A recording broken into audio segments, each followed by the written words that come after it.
북극의 빙하는 해가 갈수록 줄어들고 있고 빙하가 사라지니 북극곰들은 사냥을 못해 굶어 죽어가고 있습니다. 바다코끼리들 역시 보금자리를 잃어 떼죽음을 당하고 있고요.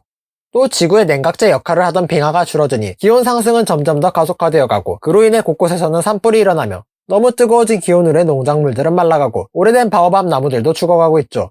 바다 역시도 여러가지 문제에 시달리고 있습니다. 뜨거워진 기온으로 인해 해수면은 상승하고 해양 생태계의 한 축을 담당하던 산호들 역시 죽어가고 있죠.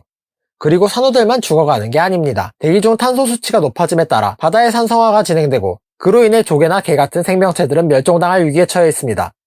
세계 곳곳이 기후변화로 몸살을 앓고 있는 이 모든 것의 원인은 하나입니다.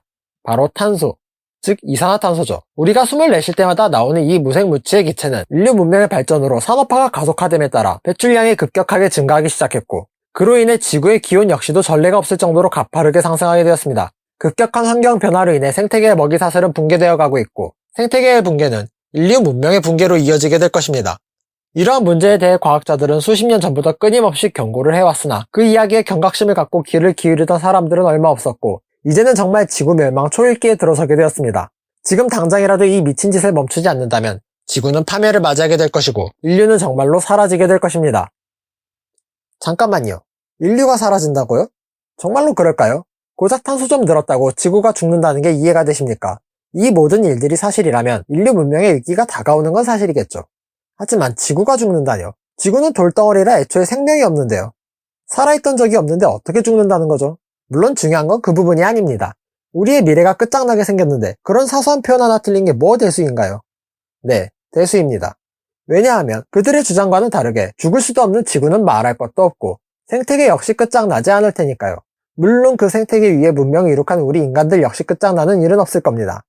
그렇다면 이 사람들은 왜 생태계나 인류의 위기가 아니라 지구의 위기라고 말하는 것일까요? 심지어는 가장 이성적이고 중립적이어야 할 과학자들마저 이런 선동적인 표현들을 거침없이 사용하고 말이죠. 이 주장이 말도 안 된다고 생각하시는 분들도 많을 테고 듣는 것만으로도 굉장히 불쾌감을 느끼시는 분들 역시 많을 겁니다. 기후위기를 반대하는 음모론자인가 라고 생각하실지도 모르지만 본론에 들어가기에 앞서 분명히 말씀드리겠습니다. 이 영상은 기후위기를 이용해 과장된 공포를 퍼뜨리며 사람들을 패닉에 빠뜨리고 그걸 이용해 사욕을 채우는 사람들에 관한 영상이지 기후위기 음모론에 관한 영상은 아닙니다. 공포가 우리의 행동을 어떻게 통제하는가에 대해서는 앞선 영상에서 설명하였으니 이전 영상을 보고 오시면 이번 영상을 시청하시는 데 도움이 될 수 있을 겁니다. 기후위기, 기후변화, 지구온난화. 우리가 수십 년 동안 들어왔던 말이죠. 표현은 조금씩 다르지만 뜻하는 바는 모두 하나입니다. 지구의 기온이 올라가 생태계가 파괴되고 지금 당장 이 변화를 막기 위해 노력하지 않는다면 약 30년 뒤인 2050년에는 결국 모두 죽음을 맞이하게 될 것이라는 거죠. 어떤 이들은 우리 아이 세대는 어른이 되어보지도 못하고 죽을 거라고도 합니다. 참으로 끔찍한 이야기죠. 먼 미래도 아닌 바로 다음 세대의 일이자 동시에 우리 세대의 일이라니 뭔가 경각심이 번쩍 들게 만드는 말입니다. 얼핏 들으면 인류의 종말이 코앞으로 다가온 듯한 이 이야기. 네, 맞습니다. 전형적으로 사람들의 공포를 이용해 패닉에 빠뜨리는 수법이죠. 이 점이 제가 기후위기론자들을 비판적으로 바라보는 첫 번째 이유입니다. 그들은 대중으로 하여금 깊게 생각할 시간도 없다는 듯이 각국의 정부와 사람들을 다그치며 몰아붙이고 있고 자신들과 다른 생각은 부정한 금기라는 듯이 틀어막아 버리고 있죠. 제가 아는 한 이렇게 상대로 하여금 전후 사정을 살펴볼 틈도 없이 결정을 강요하는 이들은 딱 한 부류입니다. 사기꾼들이죠. 그들의 행동을 보고 있으면 과거 휴거소동을 일으켰던 다미성교회와 다를 바가 없어 보입니다. 이들은 그렇게 사람들을 공포와 죄책감으로 몰아넣고는 환경을 위해 일하는 자신들과 함께하거나 금전적인 후원을 유도하는 모습들을 보이고 있습니다. 마치 면죄부를 팔던 과거 로마 교황청처럼 돈 몇 푼에 환경을 위해 무언가를 하고 있다는 도덕적 우월감 혹은 안정감을 팔고 있는 것이죠. 두 번째로는 흔히 과학자들의 97%가 기후위기에 동의했다며 조금이라도 의구심을 갖는 이들을 권력의 하수인과 돈밖에 모르는 어용지식인, 유사과학 신봉자, 반지성주의자 취급을 하며 자신들에게 동의하지 않는 이들을 향해 마녀 사냥을 일삼고 있다는 점입니다. 여기에서 저는 하나 묻고 싶은 점이 있습니다. 대체 언제부터 과학이 절대 반박 불가한 신성 불가침의 영역이 된 거죠? 본인들의 주장만이 진실이고 진리라는 그들의 태도는 이미 학문을 넘어 신앙의 영역으로 넘어간 지 오래입니다. 그들의 주장대로 다수가 지지하기 때문에 옳은 것이라고 한다면 우리는 아직도 천동설을 배우고 있어야 합니다. 그러한 형태는 절대 과학이 아니죠. 기후위기론자들은 자신들의 주장에 반박하는 이들을 매도하고 있지만 제가 보기에는 기후위기를 주장하는 이들이야말로 반지성주의에 어울리는 이들입니다. 뿐만 아니라 그들의 행태는 반민주적이기까지 합니다. 다수가 동의했다는 이유로 소수의 의견을 반동분자 취급하며 입을 틀어막으려는 행위는 전체주의적인 집단에서나 보일 법한 폭력행위이지 결코 민주적인 행태는 아니라는 점이고 더 중요한 점은 이러한 행동은 정치와 관련된 행위지 과학계에서 일어나서는 안 되는 행위라는 점이죠. 다수의 합의에 의한 선택은 정치의 영역이지 절대 과학적 사실이 될 수는 없습니다. 뿐만 아니라 97%의 과학자들이 인간의 활동이 지구온난화의 원인이라는 점에 동의를 했다는 말 자체가 애초에 거짓입니다. 그들이 이 주장의 근거로 삼는 논문은 2013년 존 쿡 교수와 그의 동료들이 발간한 논문입니다. 이 논문은 1991년부터 2011년까지 발간된 기후위기와 관련된 논문 약 12,000편의 초록을 분석해 발표했는데 이 결과 논문 중 66.4%는 지구온난화의 원인에 대한 입장을 밝히지 않았으며 나머지 33.6%의 논문만이 온난화의 원인에 대한 입장을 밝혔는데 이 중 97%가 온난화의 원인이 인간이라는 입장을 발표했습니다.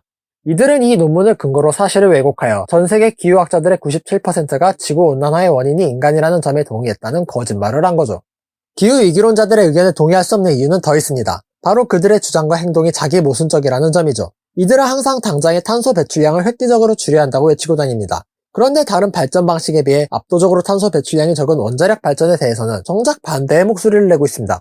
그들의 주장대로 2050년에 돌이킬 수 없는 파국을 맞이한다면 당장 발등에 떨어진 불을 끄는 게 급선무일 텐데 그린피스와 같은 환경단체들은 어째서인지 원자력 발전을 반대하고 재생에너지만을 지지하고 있죠. 아직도 기술적으로 미비한 재생에너지로 언제 전 세계적 탄소 감축 목표량을 달성하겠다는 건지 도통 이해가 가지 않을 뿐만 아니라 정작 그들이 주장하는 재생에너지의 탄소 배출량이 원전보다 더 많다는 점 역시 짚고 넘어가지 않을 수 없는 부분입니다. 이러한 일관성 없는 그들의 행동은 스스로 자신들의 전문성 결여를 드러내는 행위이고 또한 다른 이들의 의심을 자초하는 꼴이죠. 마지막으로 이들의 최우선적인 관심사는 오로지 환경뿐이라는 점입니다.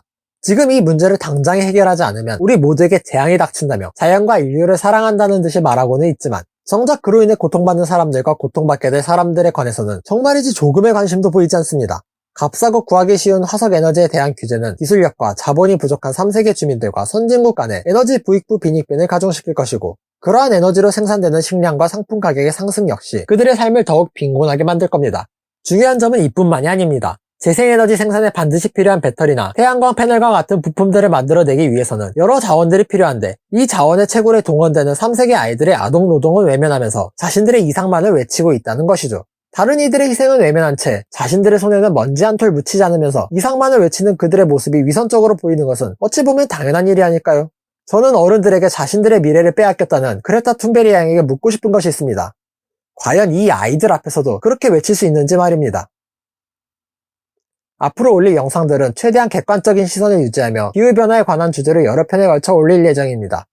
기본적으로는 기후위기를 이용해 공포심을 부추기며 금전적인 이득을 취하려는 이들의 주장에 대한 반박을 기본 골자로 하겠지만 그렇다고 기후위기를 부정하는 이들을 딱히 두둔하지도 않을 겁니다. 양측 다 논리적인 부분들도 있지만 그렇지 않은 주장들도 있기에 개인적으로 더 설득력이 있다고 생각되는 부분을 중점적으로 소개해드리도록 하겠습니다. 하지만 그것만으로도 기후위기로 인한 종말론이 얼마나 터무니없는 주장인지 알게 되실 겁니다.